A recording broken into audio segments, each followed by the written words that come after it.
There are truths so radioactive that institutions would rather burn paper, erase names, and silence witnesses than let a single sentence survive. What you are about to hear was never meant for you.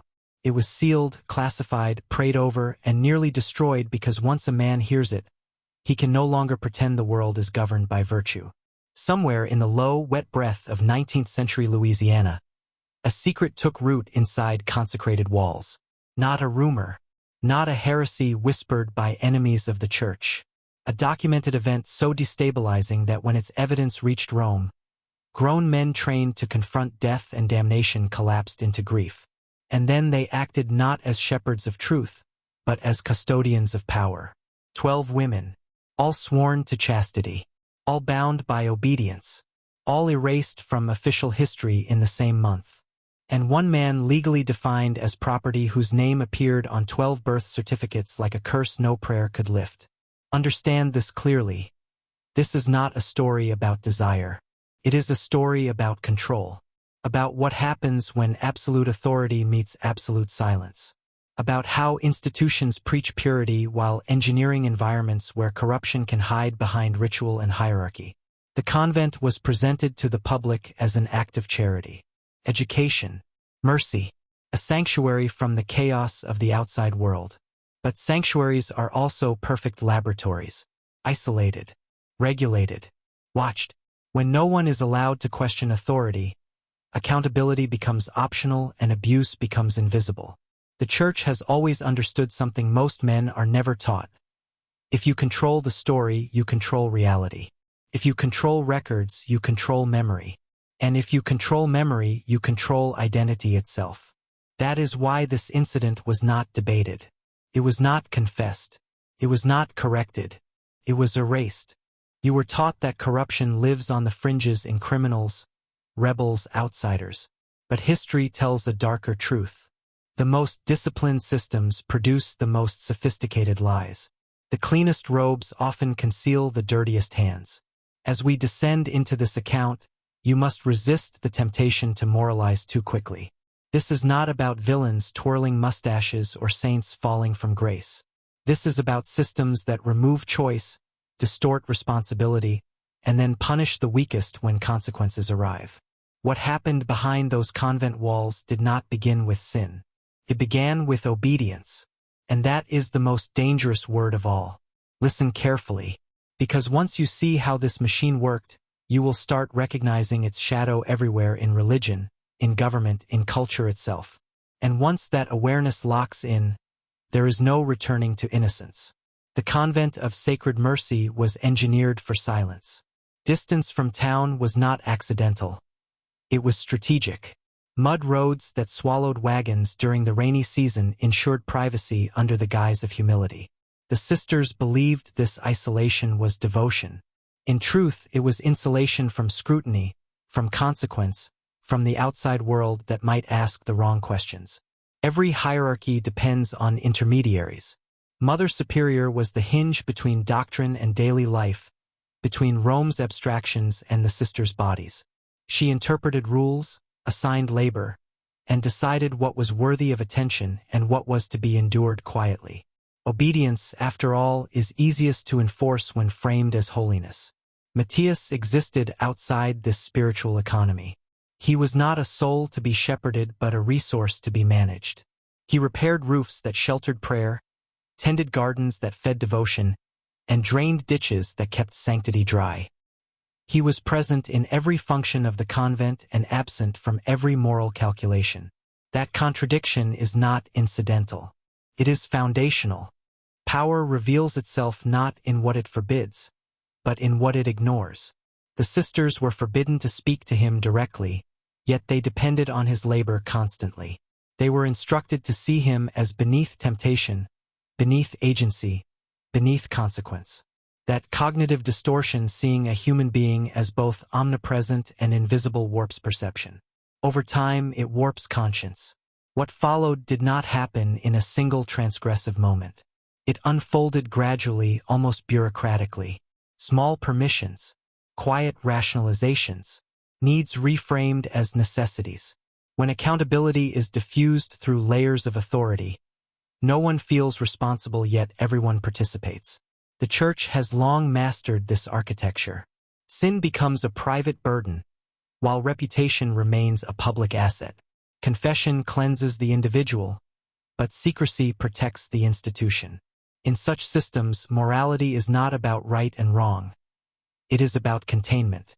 By the time the first pregnancy could no longer be dismissed as illness, the structure itself was already complicit. Too many people knew fragments. Too many had chosen silence for the sake of order. At that point, truth was no longer a problem to solve, it was a threat to neutralize. And so the question was never, what happened? The real question was, how do we make it disappear? That is the pivot where faith quietly yields to power. Not with a declaration, but with a decision. Not with evil intent, but with institutional instinct. Preserve the structure at all costs, even if that means sacrificing the people inside it. Once you understand that, the rest of the story stops being shocking. It becomes inevitable. When the births began, reality breached ritual. Blood and breath do not respect doctrine.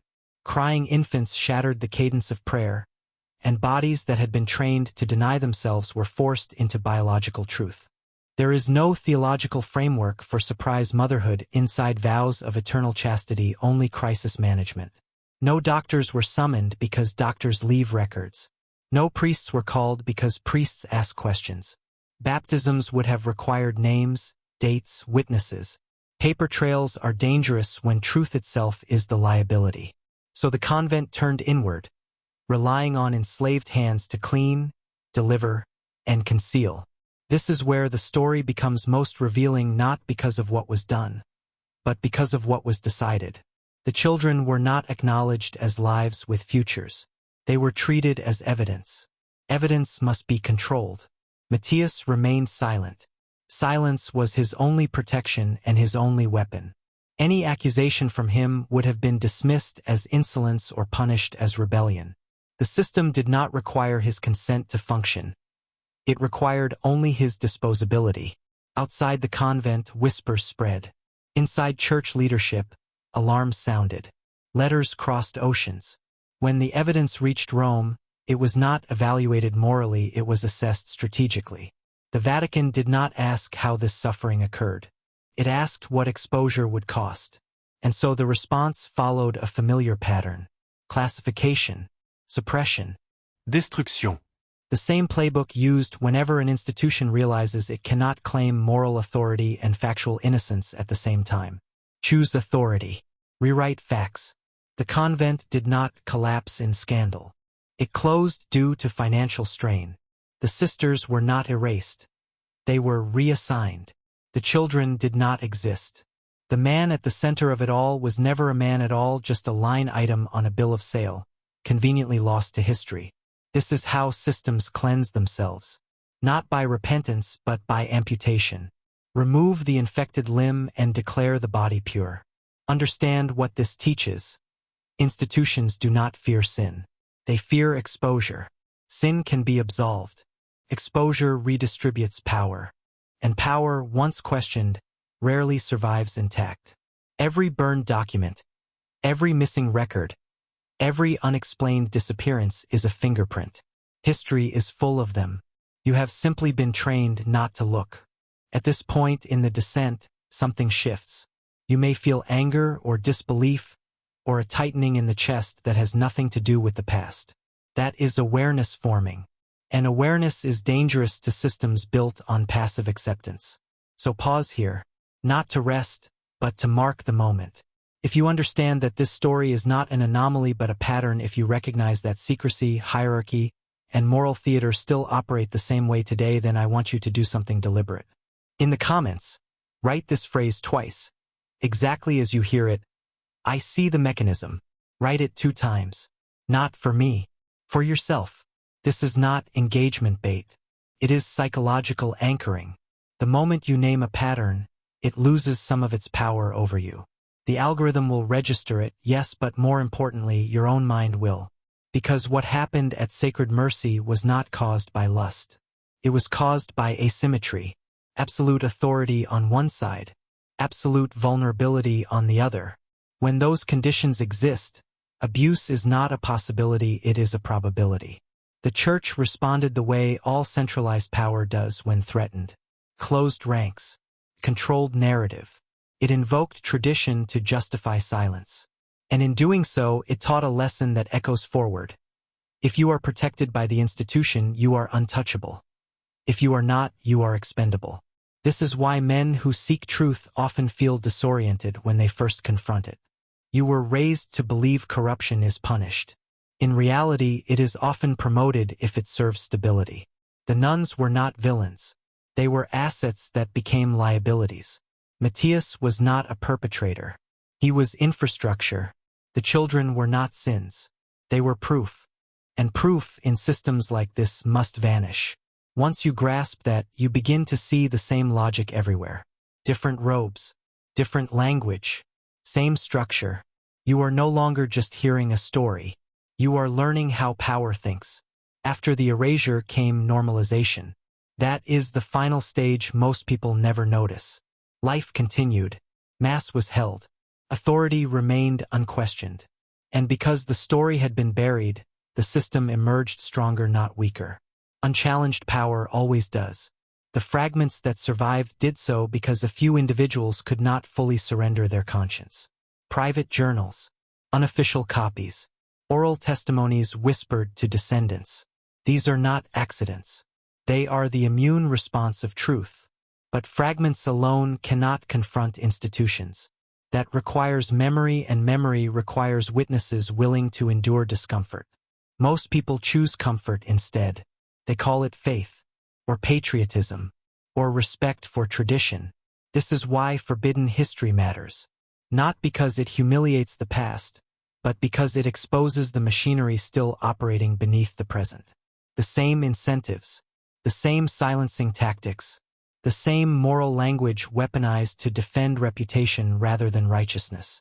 You were never meant to know this because knowledge changes posture. A man who sees systems clearly does not kneel easily. He asks different questions. He listens for what is not said. He notices who is protected and who is sacrificed when mistakes occur. That is the real danger of stories like this. Not outrage but independence. The Church is not unique. It is exemplary. Governments, corporations, media institutions all learned from the same blueprint. Control the narrative. Isolate dissent. Redefine virtue as obedience. And when exposure threatens stability, destroy the evidence and sanctify the silence. Sacred Mercy was not an aberration hidden in the swamp. It was a microcosm, a controlled environment where power revealed its true priorities when tested. If this unsettles you, good. That discomfort is the cost of clarity. And clarity, once gained, does not fade. We are only halfway down. The deeper layers are not about what they did but about why systems like this keep repeating, and why men are trained never to connect the dots. Stay with it, because the next descent turns inward. As the convent walls absorbed cries, sighs, and the unrecorded passage of years, something remarkable and terrifying occurred. The machinery of control had done its work. Morality was now inseparable from secrecy, obedience inseparable from complicity. The sisters, once paragons of piety, became instruments of a concealed truth, enforcing a system they barely understood. Their daily lives, the prayers, the chores, the constant rhythm of canon were now punctuated by a silent awareness. That each action might expose them, that each glance might betray complicity, and yet to act otherwise was unthinkable. Matthias, whose life had been defined by labor and invisibility, now carried another burden. He was a living cipher, the sole male link in a chain that threatened spiritual doctrine, social propriety, and institutional reputation simultaneously. Any recognition of his humanity could unravel the careful latticework of order the convent had built, and he, like the sisters, became trapped in the paradox of being essential and invisible. Every birth, every whispered cry of an infant, became a rehearsal of silence. Each day reinforced the lesson that the rules of the institution outweighed the rules of nature. And in that repetition, the nuns learned to compartmentalize, turning horror into routine, instinct into obedience. This is the cruel genius of hierarchical systems. They don't just demand submission, they teach it, embedding it into rhythm, into ritual, into the very architecture of life. It is important you see this. What happened in Sacred Mercy was not mere scandal. It was behavioral engineering. Obedience was weaponized. Silence was enforced not by threat alone, but by a structured environment that redefined reality itself. When the hierarchy demanded something impossible, the body and mind found ways to comply or at least to appear compliant. And those who could not conform were quietly erased from both record and memory. Now, consider this. Institutions do not care about fairness. They care about stability. They do not care about truth. They care about control. Every burned document, every erased record, every whispered justification, all tools in the arsenal of systemic power. And you, listening now, are being offered the rarest privilege, to recognize it before it can shape your life unnoticed. Once the veil of secrecy fully settled over Sacred Mercy, the convent became a ghost of its public image. To outsiders, it was a beacon of faith, discipline, and charity. Inside, it was a crucible where hidden truths were normalized, where sin, obedience, and secrecy intertwined until the distinction blurred entirely. And this is the crucial point. The scandal itself was irrelevant to the institution. What mattered was containment, the preservation of narrative, the neutralization of consequences. The children, proof of everything, were never given names in public record. Their existence was both undeniable and forbidden, a paradox that the sisters and Matthias bore silently. These children grew into lives defined by absence. Absence of acknowledgement, absence of lineage in the eyes of the law, absence of legitimacy in the society that surrounded them. And yet their bloodline carried a memory no ritual could erase. The intimate collision of power, obedience, and human vulnerability. Consider what this implies. Power always seeks to control the frame of reality. When a threat emerges, not a minor error, not a private indiscretion, but an event capable of undermining authority, the response is always the same: erase, reclassify, reframe. The moral universe becomes subordinate to institutional survival. This is a pattern repeated across centuries, from kingdoms to corporations, from churches to governments. The rules are not written to punish wrongdoing, they are written to protect the structure. History is littered with such examples. Not every scandal is recorded, not every suppression documented, not every erased life mourned in the annals of the public record. But the fingerprints remain, visible to those who learn to read between the lines.